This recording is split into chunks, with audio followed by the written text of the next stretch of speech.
So thinking of buying a new home this year, but you really don't want to sell your current home? Well, this is exactly what this video is all about. I will show you how you can turn your primary home into a rental property, let tenants cover your mortgage for you, and still qualify to buy the next home. If you do this right, you can avoid $100,000 mistake that most homeowners has made. And if you do this wrong, you will watch other people build wealth through real estate while you are drowning in monthly mortgage payments. I am Wale Lawal. I'm a Texas-based real estate broker based in Houston, Texas. I currently own over 30 rental properties, and I've helped over 400 people just like you to make a decision of either selling their home or keeping it as a rental property. So I am talking from experience, not from theory. And in addition to that, I have personally used this strategy myself to buy another property, and I've walked dozens of people through this strategy I'm about to walk you through. So today I'm breaking down the exact playbook so you can execute without costly mistakes that many people has made. Let's assume you have a house that is worth $400,000 and your mortgage balance is $250,000.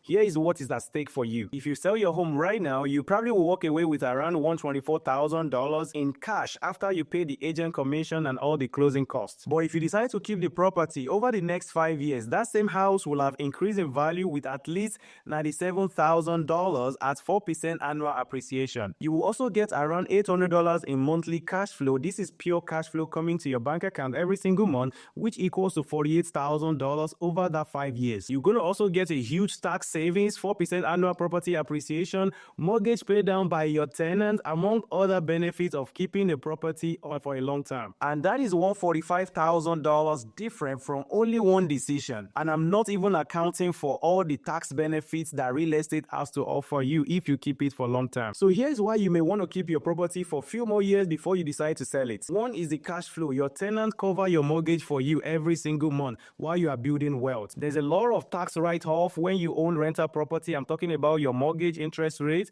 IRS depreciation, and all the repairs and expenses you incur on your property are all tax deductible. The number 3 major benefit is the leverage. Lenders allow up to 75% of your projected rental income to help you qualify for your next home you want to buy. And that is huge. Rental income isn't just money in your pocket, it is your ticket to buying your next property and build wealth faster with less risk. Now, most people always mess this up because they just don't know how the process actually works. You can't just grab any tenant, throw them in your house and hope for the best. There is a right way of doing it and there is a wrong way of doing it. So let me show you the exact 6 steps that you can follow today to save you all these mistakes I've seen happening every single day. So here's exactly how to do it. Step 1, you want to get your home rent ready. I'm talking about painting it, do a deep cleaning, replace any wall flooring, replace anything that needs to be replaced in the house, and make it move-in ready but not perfect because it's going to be a rental property. The number 2 is that you want to pick your rental strategy. There's so many ways to rent your property out.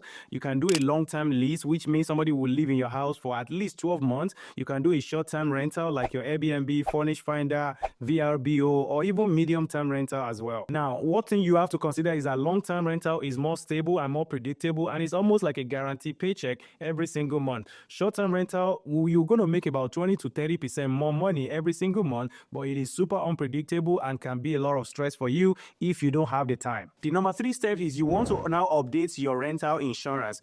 When you are living there, you are getting homeowner insurance. You want to switch to landlord policy or rental dwelling policy. If you skip this step, this could mean that insurance company could deny your claim when you have any insurance claim. And the step 4 is marketing and leases. You want to decide how do you want to even market this property. You can hire an agent to help you list your property through MLS. Most agents that work with investors are very familiar with helping you to list your property within 30 days. Or if you choose not to do that, you can actually do it by yourself. You can list your property on Zillow. You can also use Hemlin.com. I personally use Hemlin.com. You can use Apartment.com. You can now use it to screen your tenants and pretty much do their background check, their credit history, their income verification, and also their eviction history. And again, Emlyn.com can do this for you easily. You can also use TransUnion Smart Move to get this done for free because the tenants are always responsible for that background check payment. It usually costs about $40. And personally, I've been using Emlyn to do all these things I just walk you through since 2022, so I do recommend it. You can see the link to sign up in the description below. Now, step number 5 is that you want to decide on property management. Do you want to self-manage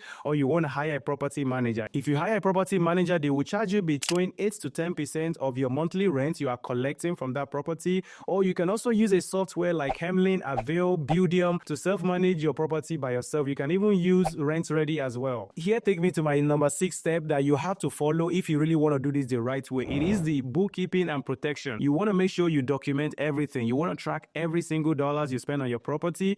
You can easily use QuickBook, or you can use a very, property management software that has bookkeeping functionality built in. Hemlin, Avail, Apartment.com kind of have some elements of bookkeeping that you can easily use without you paying for extra software. Now, if you want to even be super simple, you can easily use a simple Excel spreadsheet that you can download online, or you can even make one by yourself. Now, you want to consider an LLC for liability protection purpose if you think of buying more than 2 or 3 properties. But if you only have 2 to 3 properties, you really don't need an LLC. You can always create an LLC in the future if you expand your portfolio to that point. And my simple rule of thumb is that if you have a property that is less than $1 million, you really don't need an LLC. And again, this is my personal opinion. This is not an advice. So if you do this right, your whole home can actually become a business and an asset, not a liability for you. But here is where it actually gets very interesting. Most people will actually stop here. After they rent out their whole house, they will just stop and they don't think about anything else. The real wealth hack is actually what you'd purchase next. That is, your next house can actually open a lot of doors for you. Because if you buy smart, you can go from 1 property to 3, 4, or 5 rental property in as little as 1 year. Here is how you do it. So instead of you buying one single family home, right, you can buy a duplex, triplex, or even a fourplex using FHA loan or 3.5% down payment or 5% conventional loan, and buy a 2 or 3 or 4 unit. You're going to live on one side, rent out the other side, and let your tenant cover up to 90% of your mortgage payment for you every single month, while your whole house is still cash flowing for you. Here is a real example. I helped Cole to buy his fourplex in Houston, Texas for $680,000. He put 5% down payment, which is around $34,000. He live in 1 unit and rent out the other 3 units. So each of the 3 other units are renting for $1,400 every single month. And that is $4,200 rental income is collecting from the 3 units combined. His mortgage, property taxes, and insurance is $4,600 every single month. And because his tenants are paying $4,200, Cole is only coming to the pocket every single month with only $400 to live in his property. So you can see he's living almost for free, while his whole house is still cash flowing around $350 every single month on top of his fourplex income. And this is how you go from 1 property to multiple properties in as fast as 18 months. Now, if you are very aggressive and you want to do this every single month, you can go from 1 property in year 1 to 17 to 20 rental units in as little as 4 years. And this is assuming that you are repeating this strategy every single year. This is not an advice or a theory. This is a strategy I've helped people to implement multiple times, and I can help you to do the same if you're ready to take action. So now you are thinking, hey Wale, how do I actually qualify for my next property if I'm keeping my whole mortgage? And that takes me to the part that nobody is actually telling you. There are lenders' loopholes that you can easily take advantage of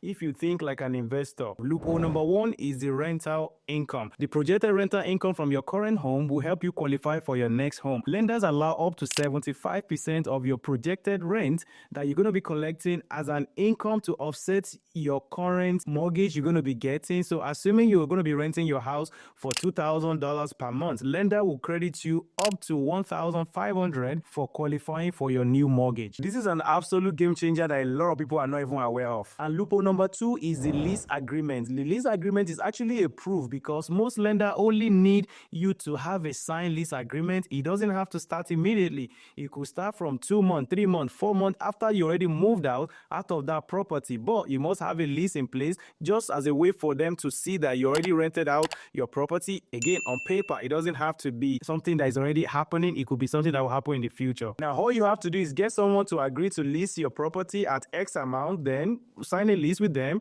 then send that lease to your lender, and boom, you are qualified to buy your next home. And that takes me to my loophole number 3 when it comes to lending. It is the DSCR loan. Buying as an investment property, you can actually use a DSCR loan. The lender will qualify you based on the property cash flow and the income, not your personal income. I've helped countless of clients to actually do this a lot of time, and as a matter of fact, I have a client that is only making $60,000 per year, and he was able to buy a $500,000 duplex for rental property using a DSCR loan in Houston, Austin, Texas, just because the property cash flow and that's all the lender need. So as you can clearly see that rental income is not just money, it is your ticket to the next property. Now, let me be clear and brutally honest with you. This strategy is not for everyone. So if you fall into this category, you are better off selling your property than converting into a rental property. So don't convert your home into a rental property if you fall into this category. Number one, you hate managing tenants, you just cannot handle maintenance call or dealing with people in general. This is not for you.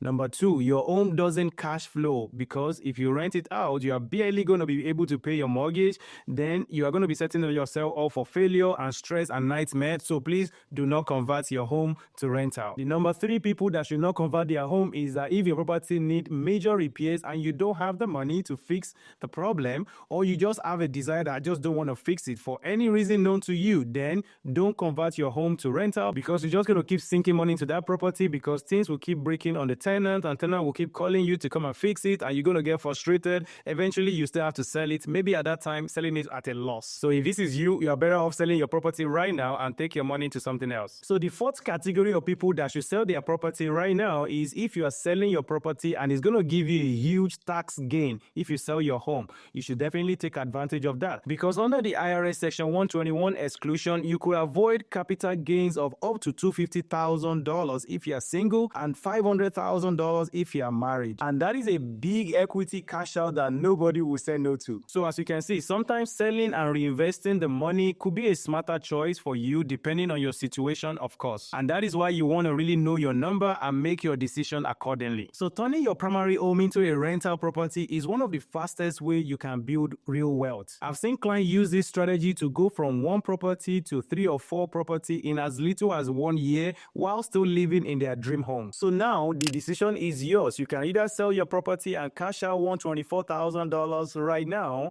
or you wait a couple of more years and see how much you can actually accumulate in terms of appreciation and loan pay down and cash flow while you might still decide to sell it in the future. For example, the one I walk you through, you might delay the sales and still, increase the value of your house and total income generated by $145,000. And this is just on a $400,000 property. Imagine your house is $1 million or even more expensive house. You can do the maths. And while you keep your property, it doesn't mean you cannot buy the next one because you still have the freedom to buy the next property of your choice while you are not losing momentum and while you are not paying unnecessary capital gains to the IRS. And if you need my help to help you figure out whether you should sell your property or convert it to a rental property and how you can actually structure your next home purchase to maximize all the advantages and benefits, especially the lender's loophole, I want to help you. You can easily schedule a Zoom consultation on my calendar below. You will see the link to my calendar in the video